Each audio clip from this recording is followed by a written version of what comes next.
శ్రీ సాయినాథాయ నమః. శ్రీ సాయి సచ్చరిత్రము 33వ అధ్యాయం. ఓదీ మహిమ.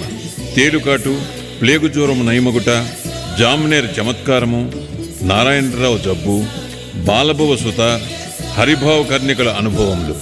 గత అధ్యాయములో గురువు మహిమను వర్ణించితివి.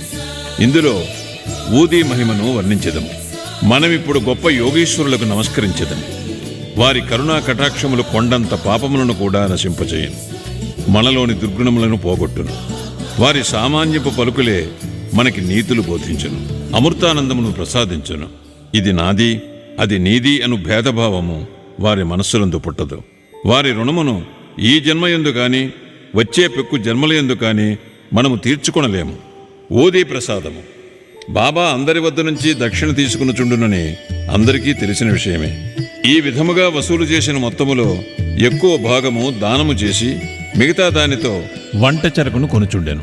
ఈ కట్టెలను బాబా ధునిలో వేయిచుండెను. దానిని నిత్యము మంట పెట్టుచుండెను. అది ఇప్పటికీ అటులే మండుచున్నది. అందులోని బూడిదనే ఊది అనుచున్నాము. బాబా దానిని భక్తులకు తమ తమ ఇండ్లకు తిరిగిపోవునప్పుడు పంచిపెట్టేవారు. ఊదీ వలన బాబా ఏమి బోధించనుద్దేశించెను? ప్రపంచములో కనిపించు వస్తువులన్నీ బూడిది వలె అశాశ్వతములు. పంచభూతములచే చేయబడిన మన శరీరములన్నీ సౌఖ్యములు అనుభవించిన పిమ్మట పతనమైపోయి బూడిదయగును. ఈ సంగతి జ్ఞప్తికి తెచ్చుటకై బాబా భక్తులకు ఊదీ ప్రసాదము పంచిపెట్టుచుండెను. ఈ ఊదీ వలననే బ్రహ్మము నిత్యమనియు, ఈ జగత్ అశాశ్వతమనియు, ప్రపంచములో గల బంధువులు కొడుకుగాని తండ్రిగాని తల్లిగాని మనవారు కారనియు బాబా బోధించాను. ఈ ప్రపంచములోనికి మనము ఒంటరిగా వచ్చితిమి, ఒంటరిగానే పోయేదము. ఊదీ అనేక విధముల శారీరక మానసిక రోగములను బాగుచేయుచుండెను. భక్తుల చెవులలో బాబా ఊదీ ద్వారా, దక్షిణ ద్వారా నిత్యానిత్యములకు గల తారతమ్యము, అనిత్యమైన దానియందు అభిమాన రాహిత్యము గంటమ్రోత వలె వినిపించుచుండెను. మొదటిదగు ఊదీ వివేకమును, రెండవదగు దక్షిణ వైరాగ్యమును బోధించుచుండెను. ఈ రెండును కలిగి ఉన్న గాని సంసారమనే సాగరమును దాటలేము. అందుచే బాబా అడిగి దక్షిణ తీసుకునిచుండెను. షిరిడీ నుండి ఇంటికి పోవునప్పుడు భక్తులకు ఊదీయే ప్రసాదముగా ఇచ్చి కొంత నుదుటిపై వ్రాసి వరదహస్తమును వారి శిరస్సుపై ఉంచుచుండెను. బాబా సంతోషముతో ఉన్నప్పుడు పాడుచుండేవారు. పాటలలో ఊదీ గురించి ఒకటి పాడుచుండేది. దాని పల్లవి కళ్యాణ రామారమ్ము గోనెలతో ఊదీని తీతెమ్ము. బాబా దీనిని చక్కని రాగముతో మధురముగా పాడుచుండేవారు. ఇదంతయు ఊదీ యొక్క ఆధ్యాత్మిక ప్రాముఖ్యము. దానికి భౌతిక ప్రాధాన్యము కూడా కలదు. అది ఆరోగ్యమును, ఐశ్వర్యమును, ఆతురతల నుండి విమోచనమును మొదలుగునవి వసంగుచుండెను. ఇక ఊదీ గూర్చిన కథలను ప్రారంభించదము. తేలుకాటు. నాసిక్ నివాసియగు నారాయణ మోతీరాంజానీ అనునతుడు బాబా భక్తుడు. అతడు రామచంద్ర వామన్ మోదక్ అను బాబా భక్తుని వద్ద ఉద్యోగము చేయుచుండెను. అతడు ఒకసారి తన తల్లితో షిరిడీకి పోయి బాబాను దర్శించాను. అప్పుడు స్వయముగా బాబా అతడు మోదక్ సేవను మాని తాను సొంతముగా వ్యాపారము పెట్టుకునవలనని చెప్పాను. కొన్ని దినముల తరువాత బాబా మాట సత్యమయ్యాను. నారాయణజాని ఉద్యోగము మాని స్వయముగా ఆనందాశ్రమము అను హోటలు పెట్టాను. అది బాగా అభివృద్ధి చెందాను. ఒకసారి ఈ నారాయణరావు స్నేహితునికి తేలు కుట్టాను. దాని బాధ భరింపరానంతయుండెను. అటువంటి విషయములలో ఊదీ బాగా పనిచేయును. నొప్పి ఉన్న చోట ఊదీని రాయవలను. అందుచే నారాయణరావు ఊదీ కొరకు వెతికాను. కానీ అది కనిపించలేదు. అతడు బాబా పటము ముందర నిలిచి బాబా సహాయము కోరి బాబా నామజపము చేసి బాబా పటము ముందు రాలిపడిన అగరువత్తి బూడిద చిటికెడు తీసి దానినే ఊదీగా భావించి నొప్పి ఉన్న చోట రాశాను. అతడు ఊదీ రాసిన చేయి తీసివేయగానే నొప్పి తగ్గిపోయాను. ఇద్దరూ ఆశ్చర్యానందములలో మునిగిరి. ప్లేగు జబ్బు.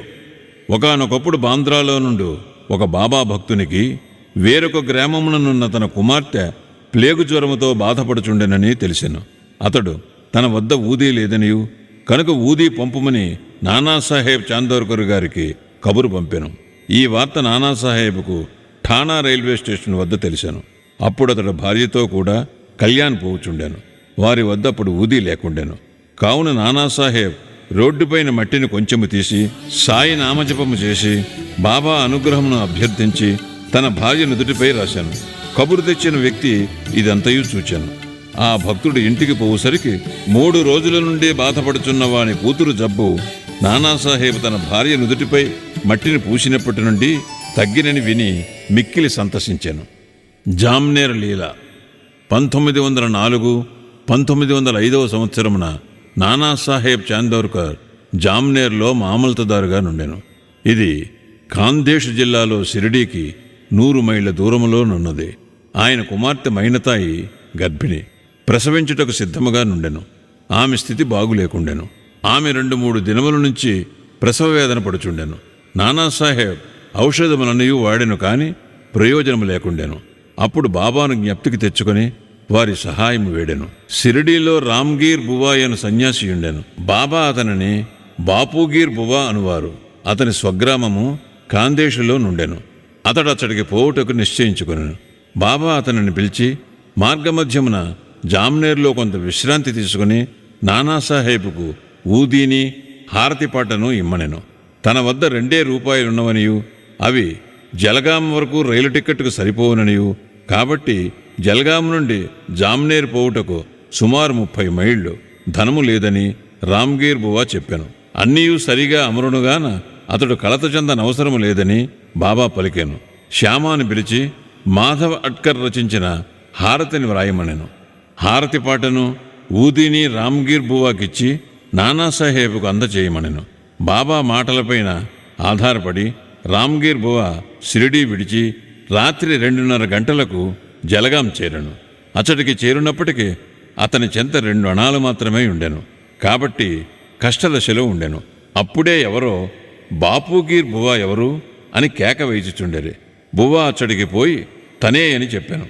నానాసాహెబ్ పంపించినారని చెప్పుచూ ఆ బంట్రోతు బువాను ఒక చక్కని టాంగా వద్దకు తీసుకుని పోయాను. దానికి 2 మంచి గుర్రములు కట్టి ఉండెను.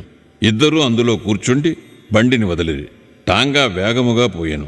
తెల్లవారుజామున టాంగా ఒక సెలయేరు వద్దకు చేరెను. బండి తోలువాడు గుర్రములను నీళ్లు త్రాగించుటకు పోయాను. బంట్రోతు రామ్గీర్ బువాను పలహారము చేయమని పలహారపు దినుసులు పెట్టాను. గడ్డము మీసములున్న ఆ బంట్రోతు బట్టలు చూచి రామ్గీర్ బువా ఇతడు మహమ్మదీయుడని సంశయించి పలహారము తినకుండెను. కానీ ఆ బంట్రోతు తాను హిందువుడనియు గర్వాల్ దేశపు క్షత్రియుడనియు నానాసాహెబ్ ఆ పలహారము పంపెనుగాన తినుడికెట్టి సంశయము వలదు అనెను. అప్పుడిద్దరూ కలిసి పలహారము చేసి బయలుదేరిరి. ఉషక్కాలము జామ్నేర్ చేరిరి. ఒంటికి పోసుటకై రామ్గీర్ బువా టాంగా దిగి 2-3 నిమిషములలో వచ్చాను. తిరిగి వచ్చేసరికి టాంగా గాని టాంగా తోలువాడు గాని బంట్రోతు గాని లేకుండేరి. బాప్గీర్ బువా నోటి నుండి మాట రాకుండెను. దగ్గరున్న కచేరీకి పోయి అడుగుగా నానాసాహెబ్ ఇంటి వద్దనే ఉన్నట్లు తెలిసాను. అతడు నానాసాహెబ్ గారి ఇంటికి వెళ్లి తాను షిరిడీ సాయిబాబా వద్ద నుండి వచ్చినట్లు చెప్పాను. బాబా ఇచ్చిన ఊది హారతి పాట నానాసాహెబ్కు అందచేశాను. మైన్తాయ్ చాలా దుస్థితిలో నుండాను. అందరూ ఆమె గూర్చి మిగుల ఆందోళన పడుచుండేది. నానాసాహెబ్ తన భార్యను పిలిచి ఊదిని నీళ్లలో కలిపి కుమార్తెకిచ్చి హారతిని పాడుమనిరి. బాబా మంచి సమయములో సహాయము పంపిననుకొనిరి. కొద్ది నిమిషములలో ప్రసవము సుఖముగా జరగనని వార్త వచ్చాను. గండము గడిచినదని చెప్పిరి. నానాసాహెబ్ గారు టాంగాను నౌకరును పలహారములను పంపినందుకు బాప్గీర్ బువా ఆయనకు కృతజ్ఞత తెలుపుగా అతడు మిక్కిలి ఆశ్చర్యపడాను. షిరిడీ నుంచి ఎవరు వచ్చుచున్నది అతనికి తెలియదు కనుక అతడేమీ పంపి ఉండలేదని చెప్పాను. బీవీ దేవి గారు ఈ విషయమై నానాసాహెబ్ చందోర్కర్ కొడుకు బాపూరావు చందోర్కర్ను రామ్గీర్ బువాను కలుసుకొని విచారించి సాయిలీలా మ్యాగజైన్లో గొప్ప వ్యాసమును ప్రకటించినారు. బివి నరసింహస్వామి గారు మైనతాయి బాపూరావు చాందోర్కర్ రామ్గీర్ బువాల వాంగ్మూలమును సేకరించి భక్తుల అనుభవములు అను గ్రంథములో 3వ భాగమును ప్రకటించినారు. భక్త నారాయణరావు. భక్త నారాయణరావుకు బాబాను 2 సార్లు దర్శనము చేయి భాగ్యము కలిగెను. బాబా సమాధి చెందిన 3 ఏండ్లకు షిరిడీకి పోవాలననుకొనెను. కానీ పోలేకపోయాను. బాబా సమాధి చెందిన 1 సంవత్సరములో అతడు జబ్బుపడి మిగుల బాధపడుచుండెను. సాధారణ చికిత్సల వలన ప్రయోజనము కలుగలేదు. కావున రాత్రింబవళ్ళు బాబాను ధ్యానించాను. ఒకనాడు స్వప్నములో ఒక దృశ్యమును చూచాను. అందు బాబా అతనిని ఓదార్చి ఇట్లనెను. ఆందోళన పడవద్దు, రేపటి నుంచి బాగగును, వారం రోజులలో నడువగలవు. స్వప్నములో చెప్పిన రీతిగా రోగము వారములో కుదిరెను. ఇచ్చట మనం ఆలోచించవలసిన విషయం ఇది. శరీరం ఉన్నన్నాళ్ళు బాబా బ్రతికియుండిరా? శరీరము పోయినది గాన చనిపోయినారా? లేదు, ఎల్లప్పుడూ జీవించియే ఉన్నారు. వారు జనన మరణములకు అతీతులు. ఎవరైతే బాబానొకసారి హృదయపూర్వకముగా ప్రేమించెదరో వారెక్కడున్నప్పటికీ ఎట్టి సమయముందు గాని బాబా నుంచి తగిన జవాబు పొందెదరు. వారెల్లప్పుడూ మన ప్రక్కనే యుందురు. ఏ రూపములోనూ భక్తునకు దర్శనమిచ్చి వాని కోరికను నెరవేర్చెదరు. బాలబువా సుతార్.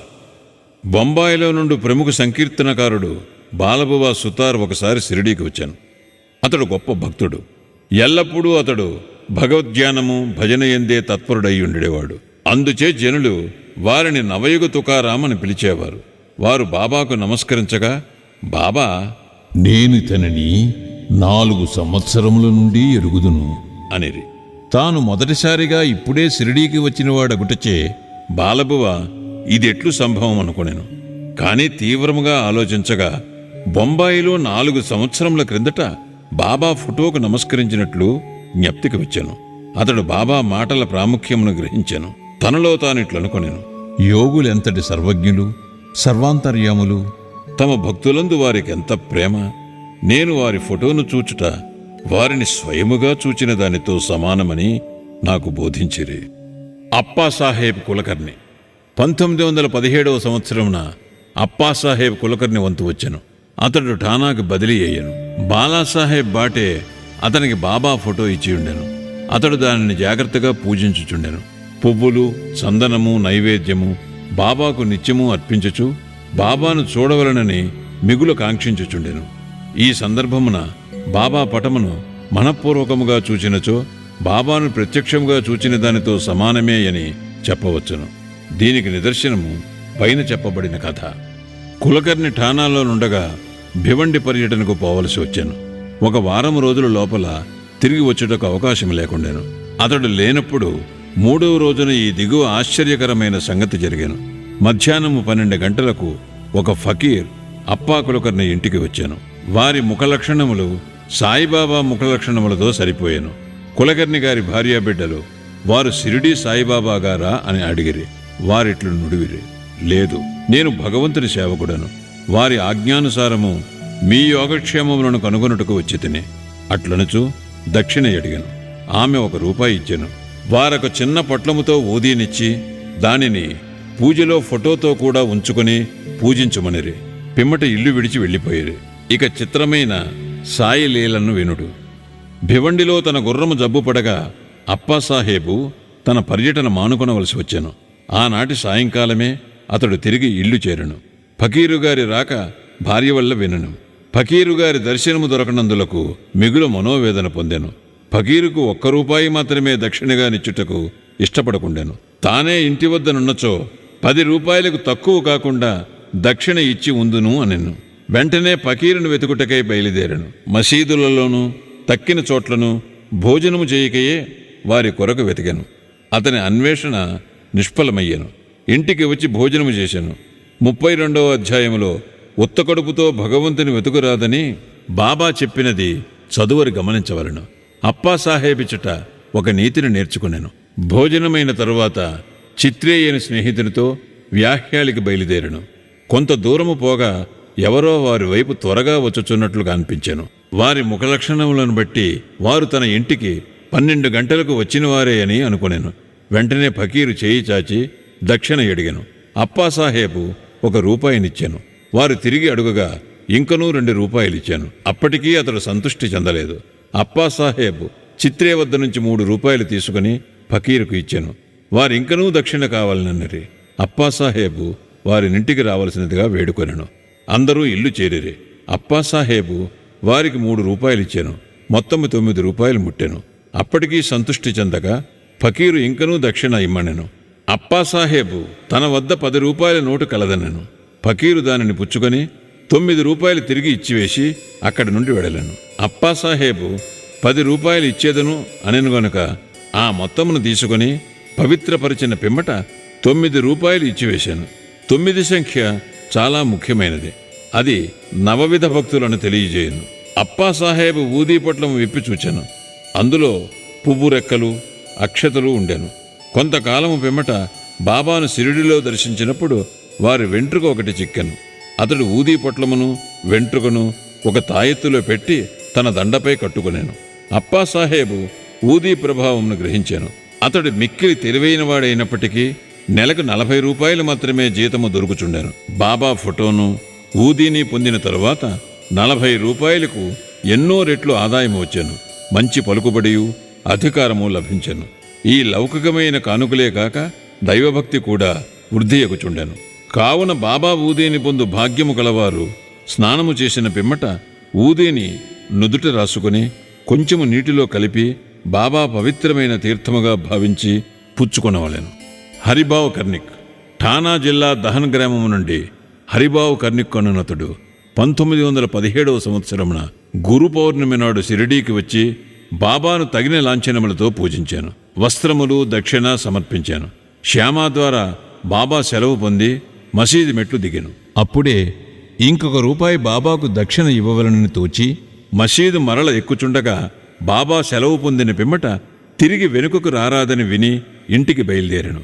మార్గమధ్యమున నాసిక్లో కాలారాముని మందిరము ప్రవేశించి దర్శనము చేసుకుని వెలుపలకు వచ్చుచుండగా నరసింగ మహారాజను యోగి తన శిష్యులను విడిచి లోపల నుండి బయటికి వచ్చి హరిబాబు ముంజేతిని పట్టుకొని నా రూపాయి నాకిమ్ము అనెను.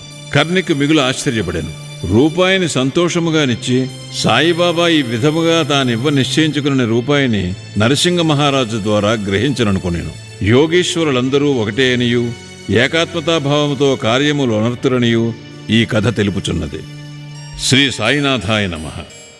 33వ అధ్యాయము సంపూర్ణము. సద్గురు శ్రీ సాయినాథార్పణమస్తు. శుభం భవతు.